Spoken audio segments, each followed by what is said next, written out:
सासू माँ की खांसी की वजह से बहू की नींद डिस्टर्ब हो रही थी। पति को तो कुछ कह नहीं सकती थी, इसलिए बेटे को ही चुटकी काट ली। बेटा रोने लगा तो पति को कहने लगी, माँ जी की खांसी की वजह से मुन्ना बार बार उठ रहा है। पहले ही ठंड बहुत है, अगर ऐसा बार बार होता रहा तो इसकी तबीयत खराब हो जाएगी।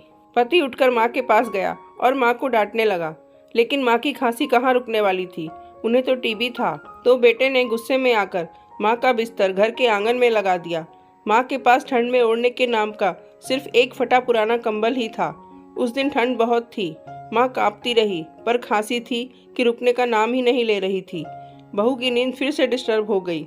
उसने फिर से अपने मुन्ना को चुटकी काट ली। पति फिर से उठा तो पति से शिकायत करने लगी। पति बाहर गया और माँ का बिस्तर आंगन से बाहर गार्डन में लगा दिया, जहाँ ठंड और ज्यादा लगने लगी। बेटा अपनी माँ को एक आंख देखे बिना ही वहां से वापस कमरे की ओर मुड़ा तो पत्थर से टकराकर गिर गया। बेटे को गिरता देखकर माँ को चिंता हुई और माँ कहने लगी, बेटा तुझे चोट तो नहीं लगी?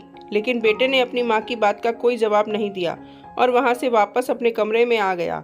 ठंड के कारण माँ की खांसी और भी बढ़ती गई।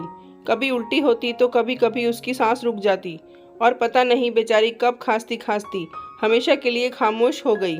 ठंड के कारण बूढ़ी माँ का शरीर पूरी तरह से अकड़ चुका था। सुबह उठकर बहू ने पति और बच्चे को भी नाश्ता करवा दिया और अपने आप भी नाश्ता कर लिया। उसके बाद बाहर जाकर देखा तो बूढ़ी माँ इस दुनिया से हमेशा के लिए चली गई थी। लेकिन बेटे और बहू के चेहरे पर तो कोई भी उदासी का भाव नहीं था, बल्कि वे दोनों तो खुश थे कि उन्हें हमेशा हमेशा के लिए बूढ़ी माँ की खांसी से छुटकारा मिल गया। समय बीतता गया और उनका बेटा भी जवान हो गया। पत्नी तो अपने बेटे की जवानी में ही मर गई थी, लेकिन उसका पति ही बचा था। तो अब वो भी बूढ़ा हो गया था। जब उसे भी खांसी आती तो उसका बिस्तर भी वही आंगन में होता जहां उसने अपनी माँ का बिस्तर लगाया था। एक सुबह वो अपने पोते को गोद में लेकर प्यार कर रहा था।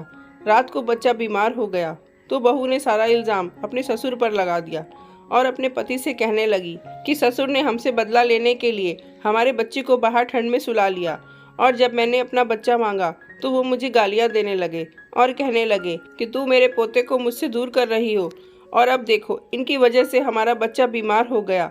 पत्नी झूठे ही मगरमच्छ के आंसू बहाने लगी। बेटे को भी बहुत गुस्सा आया और उसने अपने पिता की चारपाई आंगन से निकालकर बाहर गार्डन में लगा दी और अपने बाप को घसीटता हुआ वहां तक लेकर गया। बेटे की इसी तरह की रुसवाई को देखकर वो बूढ़ा बहुत रोया। फिर उसे अचानक याद आया कि उसने भी अपनी माँ के साथ यही सब किया था। उसे ये भी याद आया कि जब वो अपनी माँ की चारपाई को गार्डन में डालकर जा रहा था तो वहाँ पर पत्थर से टकराकर गिर गया था। तब उसकी माँ ने कहा था कि बेटा तुझे कहीं चोट तो नहीं लगी? वो बुढ़ा रात भर अपनी गलतियों को सोच सोचकर बहुत रोता रहा और अपनी माँ को बार बार याद करता रहा।